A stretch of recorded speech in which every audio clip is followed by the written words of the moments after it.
Illinois Stories is brought to you by the Corporation for Public Broadcasting and by the support of viewers like you. Thank you.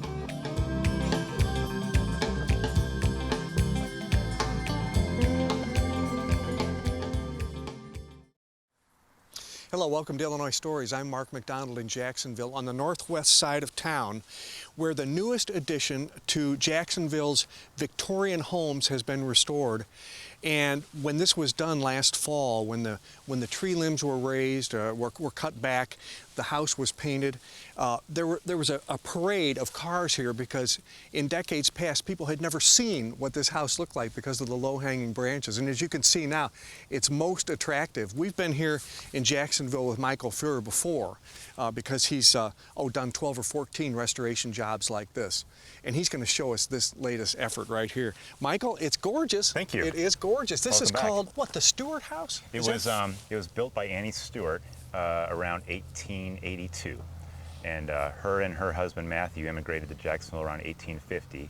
He passed in the 1860s, so long before the house was ever built, long before she even purchased the property.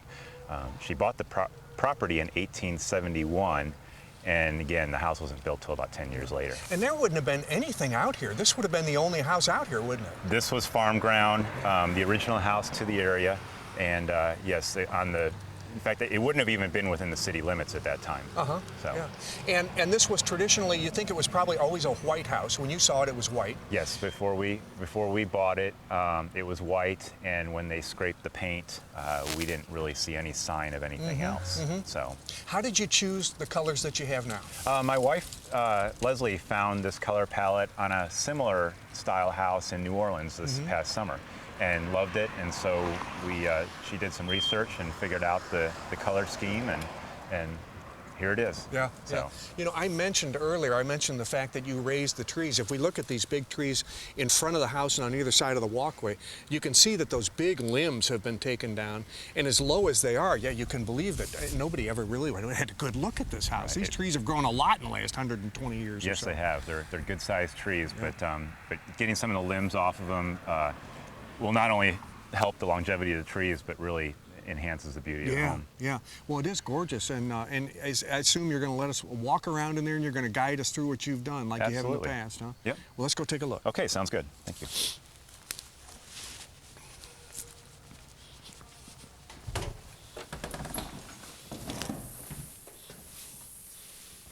Wow. Beautiful. Thank you. Really tall ceilings. Is this throughout the house? It's 12-foot ceilings downstairs, 11-foot upstairs in the front half of the home. Once you get to the back half, they drop down to about 10 feet downstairs. Oh, and we're going to see a reason for that too, aren't we? Because when you go upstairs, there's a short set of steps. Correct. Yes. And we're looking up now. This is kind of interesting because most of the time when you look up the stairways that go upstairs, you don't get to see all the way to the back of the house. So this is really kind of a neat open plan. Right. And we'll get up there and get a chance to look around. But first things first, Michael, we came in an interesting set of doorways here into this main hall. I'm not used to walking in two sets of doors. Is that common for 1880? I think a lot of the homes I've worked on have a similar setup to that. Sometimes the outside doors are solid wood doors. In this case, they're more like a storm door with glass or screening in it, depending on the seasons. But I think that's pretty common. They had a very deep entryway.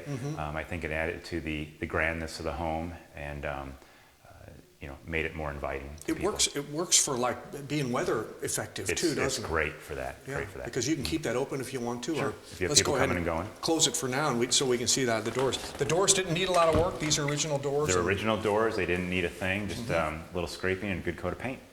Now, this is also an interesting look from here. If we get a look back again, to the back of the house, you can see most of the time when you walk into an entrance hall, you hit a dead end. Right. And you have a choice. You go one way or the other. But in this case, you can see all the way back. And as we look, we can see a half bath back there. Right. That used to be the kitchen. Yes, that was part of the kitchen. We removed some walls back there, added some walls, reconfigured things. It had a lower ceiling back there. And so we knew we wanted to get the kitchen out of the back corner. You know, a lot of these houses had a kitchen that was in the dingy back corner. And they were small. And they were smaller. Yeah, and so we needed to get that out, and we repurposed those rooms. Well, we're going to see you really did a lot of work there because, like you said, you had to take walls out, put walls in. expand what was small kitchen into a large kitchen. And then you had to rework where the dining room was too, which is where we're going to go next. Go ahead and let me follow you in there. This would have been a parlor, I guess, originally? Originally, this would have been, the receiving parlor. When you had guests, I guess, you would have shown them in here first, I guess, and then they would have had a seat and waited for whoever they came to call for, I guess. The fireplace, was that original here? This is original and still functioning. It was probably never intended to be a wood burner. It's very shallow, so it was probably set up for coal.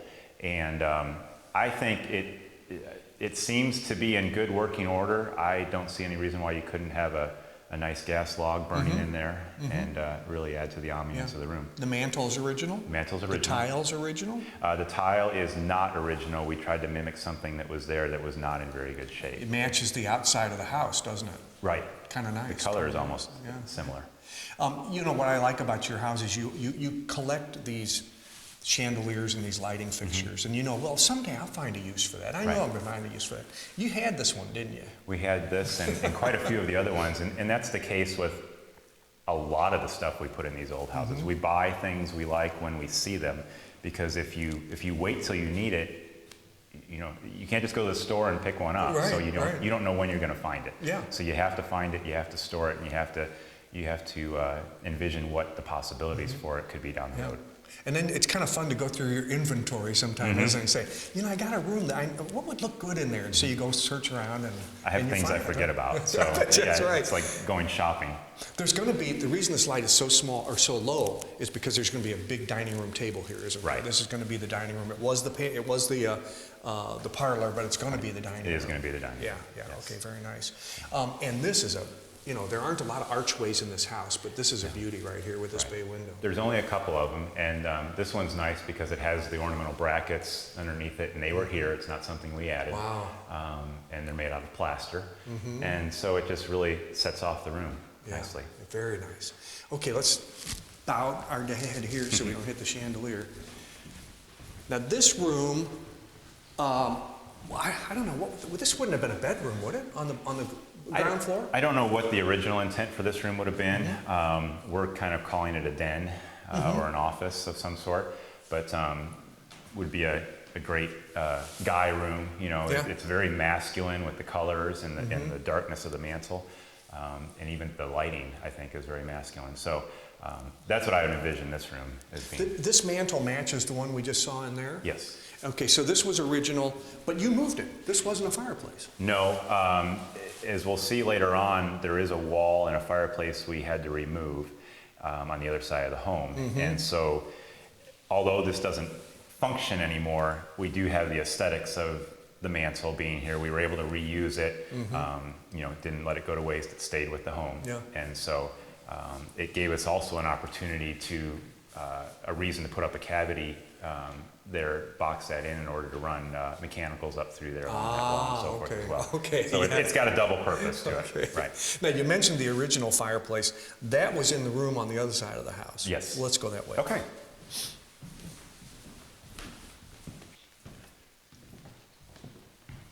Well, what do we call this room, Michael? Well, I guess in today's standards you'd call it the great room, but it's basically the kitchen and family room. Yeah, they didn't design houses like this. No. They were rooms. This was a room, that was a room, that was a room. Right. And you've opened this almost entire space up all the way almost to the back of the house. Right. Over on this side, that is the back of the house right there. So, correct. We have a lot to see here. Let's start off, we talk about your penchant for chandeliers and for saving. Was this in your possession too? Did you have this one and you were just looking for a place for it? Actually, the ones in the kitchen and the entryway, since they all kind of match, we have a guy who imports those from the European area, and so we get those through him. They're not quite as old as some of the fixtures that we have found to put in the house, but they do have some age to them. Yeah, they look really good, and those kind of match these. They do, and for a setup like this, you need two matching pendant lights to go over an island like that. So now this we mentioned this was one room, and you can see there was a wall clear across here, right? Right. And there was not only a wall here, there was a brick fireplace. There was a masonry fireplace located right here that faced the front of the house. So it was in this room, and the chimney went all the way up through the second story and up through the attic and the roof. The only way you could open this up was to get rid of the fireplace. Right, and I hated to do that. That was a tough decision to make. To take a fireplace out of a historic home like this, but as we saw, we were able to reuse the mantle in another room, and so it wasn't a total waste. But it was absolutely necessary to make this kitchen and this space work for today's lifestyles. And where did you find these pillars? These columns, amazing. Ironically, the columns themselves were for a project a couple years ago, and they came in damaged, and so they had to be replaced. So I still had the damaged ones, and we repaired them and put them in place. And then the bases that they're sitting on, the wooden bases, I found those at a flea market a couple years ago. I think I paid $30 or $35 for the pair. And that's originally what they were intended for, was to be a column base. And so that's what we did. We put them up, because we had to put a beam in up here, and we needed to make, because we have two different ceiling heights, we had to make this look like there was a purpose, like this was original, and this was the best way to do it, was to actually frame it out and draw attention to it rather than try to hide it. Yeah. And then you've got this mammoth island here, and it's about 9 feet. Is it really 9 feet? Yes. And about half that, 4 feet deep, I guess. Correct. And it looks like you've got ice boxes here. I don't know. The handles look like ice boxes anyway. Right. This is it's only about a 12 or 14 inch deep cabinet that my wife found at another source of ours where we find stuff, and that's basically it. Has that look of an antique icebox store, and so then we started off with that, and then I built the rest of the island around the back to hide or to enclose the dishwasher. Let's take a look at that here. We can see that on this side right here, right? We could see. Right. We could see where I guess this is the part you're talking about. That's the original part. And then you built this on so that it would support this huge this is marble, I guess? Yes, it is. Yeah. It probably weighs about 1,000 pounds. Oh my goodness. Goodness gracious. While we're talking about that and we're looking at, let's look at this flooring here. This house did not have hardwood flooring, did it? No, it did not. So you had these, carpet over planks, I guess. There was carpet over about 6-inch wide pine planks, which originally I would have considered subflooring in a house like this. But for some reason, they just never installed any hardwood in it. And so we put in 1,800 square feet of 3/4 inch thick hardwood flooring. The entire downstairs The of this entire house. downstairs matches the same hardwood. And it worked out well because we did move walls and things. That way we didn't have to patch it in. And everything is one level. There's no transitions from one room to the next. Everything's perfectly smooth. So it turned out, although it was quite an expense, it turned out to be quite nice and looks really good. This was the dining room. This was the dining room. Okay. And that built-in there, that cabinet built-in was there. Correct. So that would have been like for storage of dishes and china. Your fine and china, I think, would have been in there. Yeah, okay. And then this, you all built in. This was not here. There was a door here that went from the mud room into the dining room, right? Correct. And so you built a wall. Right. And then you put these cabinets and this lovely marble tops and a big old cook stove and more of this. Right. And these match, although not perfectly. No, the story behind the cabinets is we actually found the one on the left side first. My wife saw that at a flea market we were at, and she said, "Oh, we need to buy that." And it was this big, ugly brown cabinet. We're talking about this one over here. Right. It was brown at the time. It was dark brown, wasn't in real good shape, and she said, "No, we need to get that." And I was like, "Okay."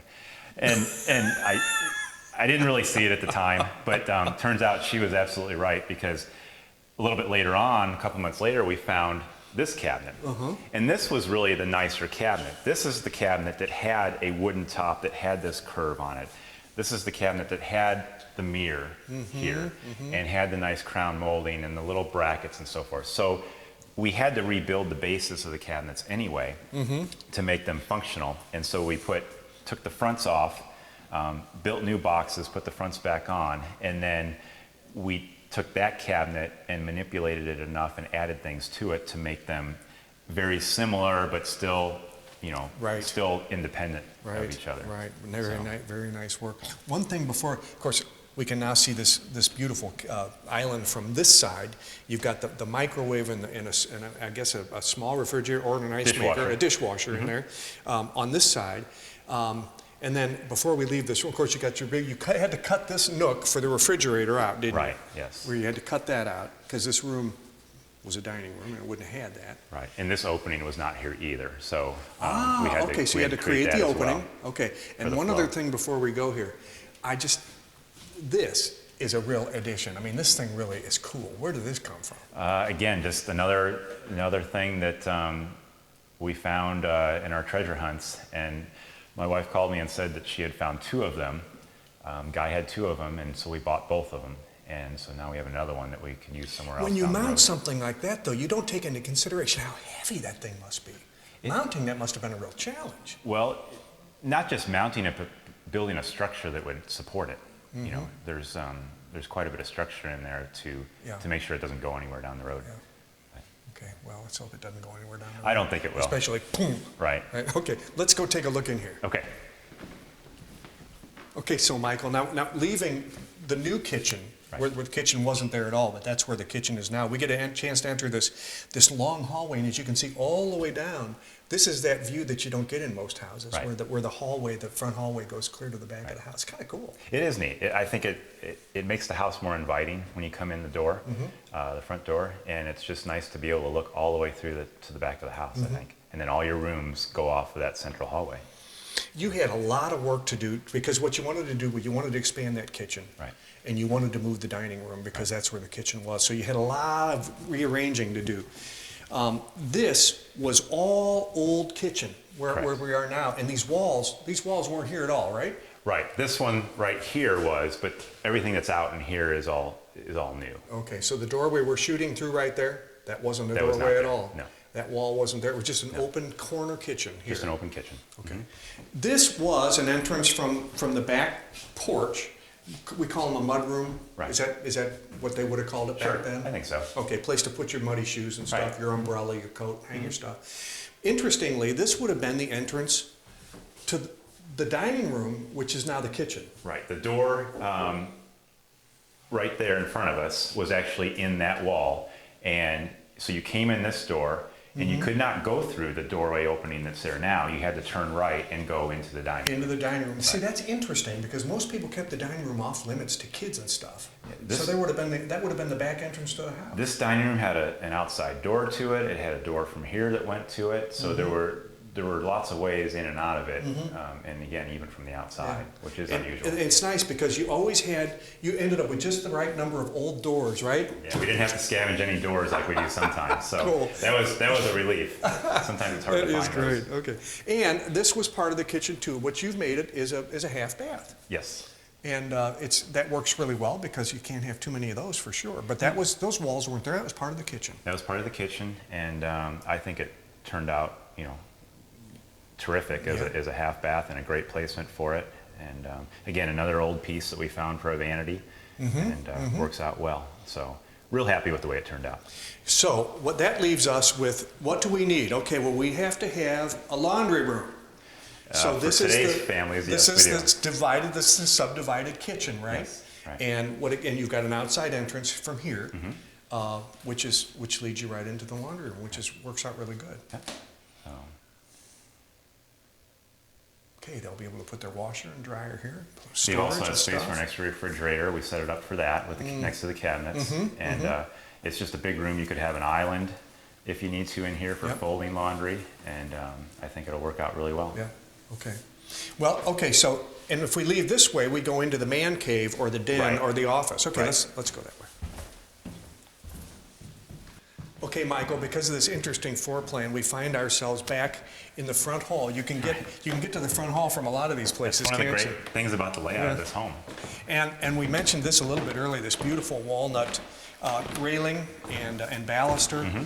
And you mentioned that, you know what, they didn't put a lot of money into the floors of this house, so when the wood came to wood, they wanted to put it into this, I guess, huh? Who knows what their thought process was at the time, but maybe it was that let's put our money into the stairway, something that's not easy to change later on. We can always add hardwood floors later. Apparently it just never got done. So that's what we ended up with. This walnut is really pretty, and it's a good chance to look at the floor too. We talked about you replaced the planking with the hardwood flooring. Right. And this is the plank that was covered up by carpeting, which was all over the house, right? Correct. This is what I would have considered the subfloor back in the day, but it was the actual flooring everywhere in the home. And so we thought that these two landing areas were a good place to keep some of the old and showcase it. And so this was in good enough shape we were able to sand it and refinish it and stain it and poly it, and I think it looks wonderful. We even left a little touch at one point in time when they had the radiators. Apparently they had an old radiator right here, and they took it out and put little tin can patches in there. And rather than remove them, we just left them. I think it just kind of adds to the character. I think it's a great reminder that there were steam pipes coming up through there, so it's kind of neat. It is kind of neat. Yeah, I think it is. Okay, now what you also had to do, they never had enough bathrooms for us when they built these homes. So you had to think about that a lot. Now this is a suite. This is not the master, but this is a suite bedroom. It is a suite. And this, of course, was not there. This was just, well, I don't know, what was it before you made a bathroom out of it? Well, it wasn't original to the house, of course. At some point in time, they did add a bathroom there. So when I bought the home, there was a bathroom there. Okay. It was just in disrepair because the roof had leaked, so the entire corner behind the shower was rotted out. The little wooden door that's there was actually facing the shower. We rebuilt the whole corner, moved the door to the other side for storage. The tub was original. Original tub. To the bathroom, and we just cleaned it. New tile, wall tile, and new floor tile as well, huh? And a nice big bedroom here. Great bedroom. You're going to end up with like, what, 5 bedrooms altogether? 6 maybe? There are actually 4 total. 4. Okay. And back up the steps again onto our plank flooring again. Right. And into the master. Yes. Now, this is a master. This is a real master. A lot of roaming around room in here, I'll tell you. Of course, you have many options for furniture placement in here. You bet. So. And of course, you got your chandeliers, which you and your wife collect and hold on to for special reasons. Right. Okay, so this will be the master, and then what we really love is this master bathroom in here that you have done. Wow. It gleams, Michael, it gleams. Shiny new. Very nice. What was here before? This was a bedroom. This would have been the 5th bedroom. A 5th bedroom. Okay, it would have been a rather small bedroom. Yeah. Then you had to add, do you have to add any walls in here? We did. We added the wall behind the shower and the one that formed the hallway in order to make a master closet. So we took one bedroom and turned it into a master walk-in closet and a master bathroom. Okay, all right. So what you've got here is you've got twin sinks here, and I love the way you all use these. Now this is probably an old dresser from a bedroom somewhere. Right? They're old dressers, and we've converted it into vanities, and still have usable drawer space. And we've just, like we did in the kitchen, we've done little things on each of them to kind of make them match, but yet they're 2 totally different pieces. And what is the material on this beautiful sparkling floor? It's porcelain. It's just a porcelain tile that we found, and it's very durable. It's a great material to use in a bathroom, and we really like it. And your shower, is that the same material, the tile in the shower? Yes, the wall tile is the same, and then we have a complementary floor tile to conform to the curvature of the base of the shower. Wow. Just beautiful, just beautiful. And we mentioned you had to put in some walls. This separates the closet from the rest of the bathroom. So that all had to be installed, I assume, We installed all that, so they have plenty of room for hanging clothes. Oh, they sure do. And for storage, shoes, whatever else you need in there, you could put some chest of drawers in there if you wanted to. There's plenty of room in there. My goodness. Okay, and we talked never enough bathrooms in houses today, you know. Here's our 3rd full one. This is the hall that would have gone all the way to the front of the house. Yes. This was all, you constructed all of this. Right, we took the doorway that we removed from the other end of the hallway that went into that 5th bedroom and relocated it here and built the wall so that we had a room for a 3rd bathroom, third full bathroom. Right, and so you didn't have an old tub here. You had to buy a tub, didn't Right, you? everything. The tub in here is new, since there wasn't something here before. But the vanity is an old buffet, dining room buffet. Yeah. That looks like it's like from maybe the 1930s or I would something. guess Yeah, 30s, it's really early that's 40s. really neat. It has that look, and while yeah. we're talking about this old door has what would have had a transom area Right. above it. That's how you know this is really an old door, and it's got sort of some chewed up marks on it that an old house will have. It does. But just this, I want to show this over here. That door was about in this neighborhood, right? Exactly And that right there. went into where the closet is now in the master. Right. Okay, this would have been a room for a bedroom. This would That have was been a that bedroom. was the fifth bedroom, Okay. and that's what the door led into. Okay. Right. Now you have one more big bedroom. This is not the suite, it's not the master, but it's a big bedroom. Just a big bedroom. Yeah. And of course, it's got all these wonderful big, almost full-length windows in them. And this has an additional thing. I used to call this like a schiffer robe or something when I was growing up. But this is all built-in storage. Built-in armoire, basically, is what it is, and quite a bit of storage. You might need a little ladder to get up to the top part, or keep things in there you don't especially use if it's a very often. child's room. Yes, They're not going to use that. But it was here, and I think it has great character, and it's part of the house. Yeah. And so that's why we kept it and cleaned it up. Yeah, very So- nice. Well, I just think it's very interesting. I mean, you turn these houses over so quickly. You got this one in the fall. You started working on this in the fall. Yeah, late So September. you're talking about just a matter of a few months, getting this house back into wonderful living condition. It's already ready for a family to move into, isn't it? It's ready. That's terrific. Thank you, Michael, Thank for you. showing us through again. I hope you've enjoyed it. This was number 14, I think, in the historic Jacksonville that Michael Fuhr has restored. And guess what? Number 15 and 16 have been purchased, and they're in the works. With another Illinois Story in Jacksonville, I'm Mark McDonald. Thanks for watching.